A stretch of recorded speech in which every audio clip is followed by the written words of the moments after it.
Hello and welcome back. I am Conley Woods. This is TCGplayer.com. This week we have a bunch of cool stuff for you. Last week I put out an article. I was a little under the weather, and in the article I asked you guys to vote on some decks that you would potentially like to see me brew with for this week. So this week I have 3 different decks I'm going to play some games with. The winning lists were the winning cards slash ideas or whatever you want to call them were ever after uh, Triskaidekaphobia, and third place was Autumnal Gloom. So I decided third place was like far enough behind that I decided to skip doing Autumnal Gloom and instead do a second Ever After brew because it was well far in the lead.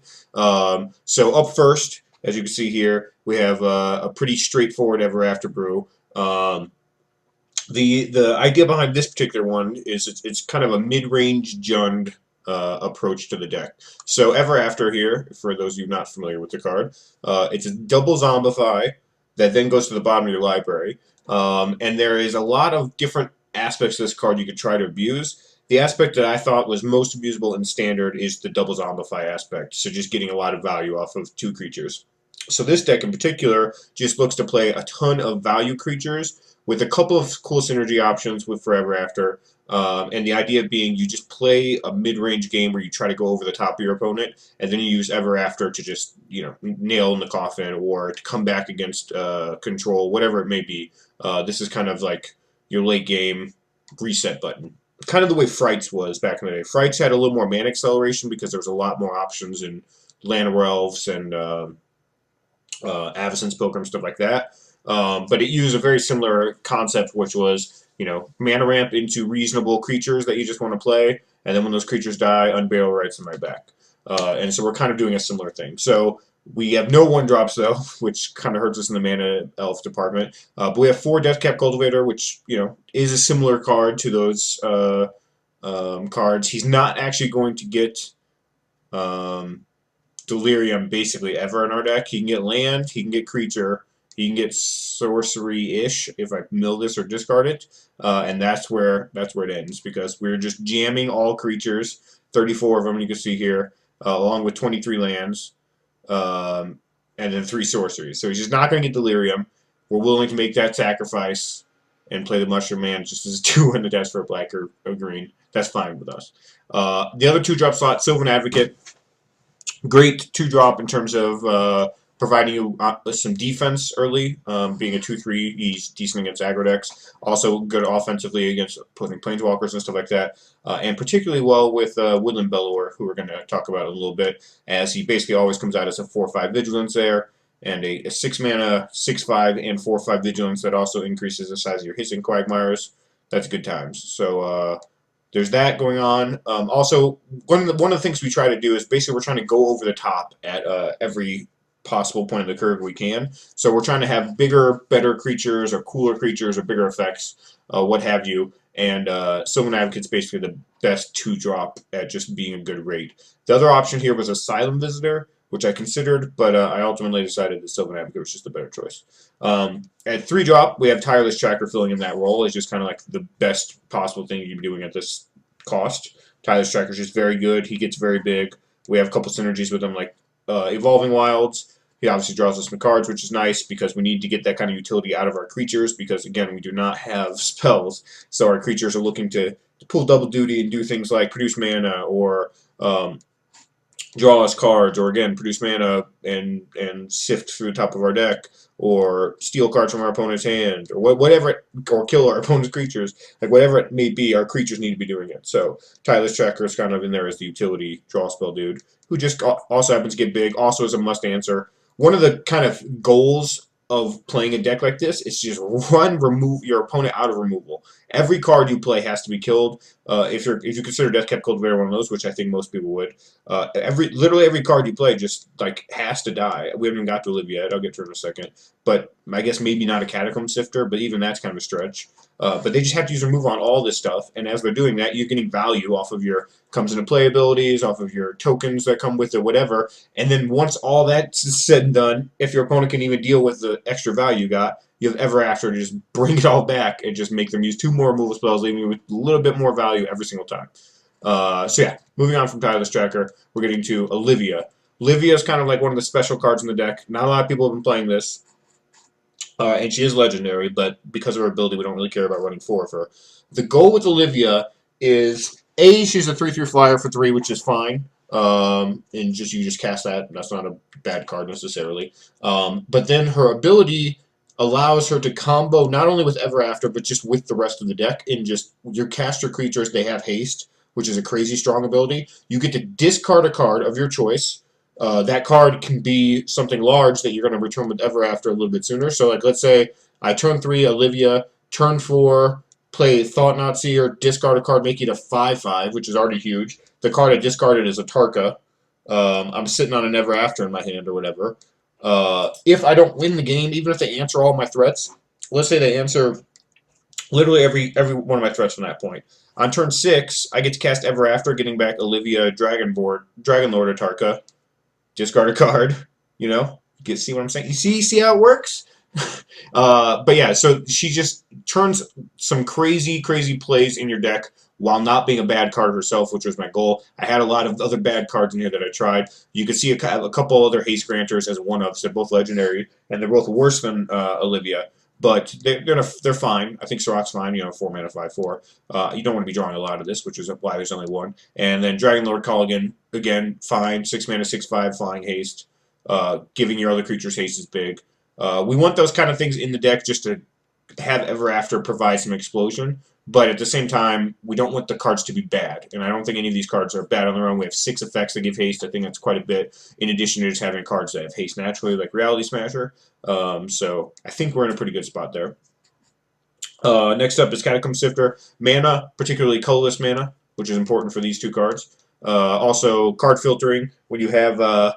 in the late game, when you have huge swingy effects, like, we could draw a Deathcap Cultivator or a Dragon Lord Tarka or an Ever After or a Sylvan Advocate or whatever it is. Like, we have pretty big range in cards we can draw, so having a little bit of extra scry action in there is pretty good. Thought Not Seer in here to disrupt our opponent. I'm a little skeptical of this one. This is, by the way, all of these brews today, kind of my first drafts, my first final drafts of them all. I intentionally do not want to run them through a bunch of gauntlets and do a bunch of testing before showing them to you guys, because I would rather do that on screen, so what I learn, you guys learn at the same time. And then if a deck looks promising, we can revisit it in later weeks or whatever. We don't have to drop it. But I didn't want to go behind the scenes and do a bunch of testing and then show up with these super polished decks, because I think that's not really fair to you guys, and it just doesn't really accomplish what I'm looking to accomplish. So this deck is yet to be tested, and one of the cards that I think is obviously very strong, it's just a strong card, Thought Not Seer. On the one hand, probably worth our mana base being stretched a little bit. You see we have 4 Llanowar Wastes, which do a job pretty good, 1 Haven, and then 4 Evolving Wilds with 1 Waste down here, in addition to the Catacomb Sifter token. So I think that's plenty for these 8 cards. But, he still might not be worth it. There's other great cards for this slot, like Kalidas, for example, is one. Mind Rack Demon is another. I ended up cutting Mind Rack Demon, for those of you that don't know it. I ended up cutting it because I could not get Delirium, so the 4 life was a real cost. And it was cool that it would mill big guys, and I could eventually Ever After them or whatever. But I just decided to just leave the cheat Ever After plays to a minimum, with Olivia basically being the only one, and just play my deck. Just play good cards and then bring them back.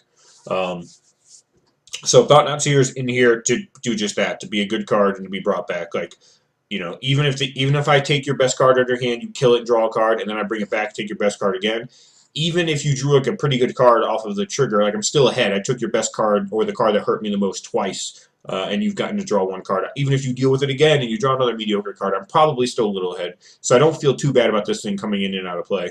Obviously, I'd prefer if it's 6 in play. But again, I'm trying to get a little utility out of my creatures. Feels like a great 4-drop. Feels like a pretty solid card to get haste from Olivia. 5/5 haste coming in your face is pretty good. Sirach, just in here for the haste. Not much else to say. He's legendary. Keep that in mind. So that's why he's 1 in here currently. I think he's the worst of the haste granters. I think I would add a 2nd Colligan if I wanted a 7th. But I do think 1 Colligan and 1 Sirach is better than 2 Colligans. just because Soraka is a very castable card on your curve, and we do need a little more action in the 4-drop slot, especially with cultivators in here. Usually you'll play cultivator on 2 and then a tap land because you have 8 of them on turn 3 along with a 3-drop. The best possible is cultivator into turn 3 tracker plus evolving wilds. But even if you do, have an untapped land and you can cast a 4-drop, we have a couple things here to cast off it, but we're not going crazy or anything. Reality Smasher in here just to apply a ton of pressure. Comes into play as a 6/6 some amount of time. And it's just a difficult to deal with card for control. When they do finally deal with it and you ever after it back, it just seems demoralizing. So one of the few creatures that has haste on its own, just a huge threat. This guy I've already explained. His secondary or tertiary ability occasionally will come into play, so keep that in mind, but usually he's just in here as a big flying haste dude. Woodland Bellower. He's in here to show off Woodland Bellower because you really haven't gotten to. It's a great with Olivia. So keep in mind that all the creatures that come into play you can discard a card too. So that also is true of stuff like Pia and Kieran Nalar, who I had in this deck for a little while, but I ended up cutting because I didn't want to be able to support double red. No, that's Pia, not Pia. So here you could discard 3 cards and get 2 2/2 flyers and a 3/3, all with haste. That's pretty good. Same with Catacomb Sifter. You can get a 3/4 and a 1/2, or a 2/2, excuse me. I'm thinking of the old ones. And with Woodland Bellower, if you grab Catacomb Sifter and then you discard 3 cards, you end up with a 7/6, a 3/4, and a 2/2. So that's a pretty good deal. And that's also partially, by the way, that why I had Asylum Visitor in this deck for a while. And I think you can probably run Asylum Visitor in the deck. I'm not 100% that it needs to not be in here. I'm just running the Advocate over it. But I think you would definitely want 1 copy of Advocate to grab a Woodland Bellower in this world. But I think you could try Asylum Visitor. And the goal there being, we have Olivia. We can discard our entire hand at times. We can discard 3 or 4 cards on occasion to just make our stuff all have haste. So we can recoup that theoretically with Asylum Visitor was the thought process. We also have Thought Knot Seer taking cards from our opponent's hand, so occasionally we'll be able to trigger that side of things too.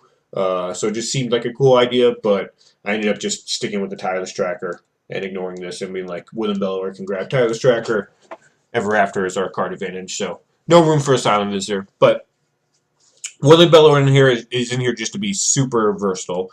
You can have 3 bodies for blocking if you want. You can have 2 bodies plus a huge amount of utility here. You can get a gigantic vigilance creature that's also going to pump up your Quagmires, or you can get mana if you don't have a 7th land for Dragon Lord or Tarka, if you need a 2nd black for Ever After or whatever. So it just does a ton. There's also the potential that you want to run 1 Shaman of Lost Ways.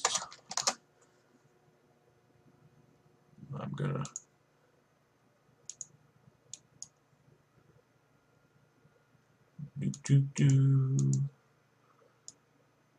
Forgotten Ways, I think it is. Yeah, Shaman of Forgotten Ways is a 1/of, just for his formidable ability to Biorhythm, which is kind of cool. Also, obviously, making 2 mana of any color is pretty useful in this deck too. So that is a potential option. I'm not running it right now, but what else we got? 2 Dragon Lord of Tarka, pretty explanatory. I would run more if we were trying to do more cheaty stuff with Ever After, because it's probably the best card to cheat into play. But at the same time, yeah, you don't really want this to clog up your hand when you don't draw Olivia. So I stuck with 2. Tempting to add more. It is legendary too, so keep that in mind. So reanimating 2 of them is never an option. The sideboard, pretty raw. 3 Kalitas and 4 Radiant Flames to deal with aggro. Couple Fleshbag Marauders to deal with like a Jutai and stuff. Couple Gaia's Revenge and 1 Elusive Tormentor against Control. This is another discard outlet, and it seemed like a cool card against Control to try. I was going to put more in, but I just couldn't justify it. Couple Conclave Naturalists as rebuy naturalizes, and then 1 more Ever After for those mid-range, really grindy matchups, like against Goblin, Dark Dweller decks, and stuff like that. Also, keep in mind that with Ever After, we do want to shuffle our deck some amount because we do want to draw our Ever Afters. So that the 4 Evolving Wilds provide that to a certain degree, and the 2 Woodland Bellowers also provide that. So we have 6 shuffle effects. It's not a ton, but it's some amount, and it's not like Standard is rife with shuffle effects right now. So that's where we're at. We're going to take this one for a spin. Just a couple games in some two-mans. And then we'll move on to a second ever After deck, which is a pretty sweet one. And that one's elf-based. So if you're interested in an elf deck, check that one out. We'll be right back with Game 1, Round 1. I'm Conley Woods. This is TCGplayer.com. Be right back with Jund Ever After.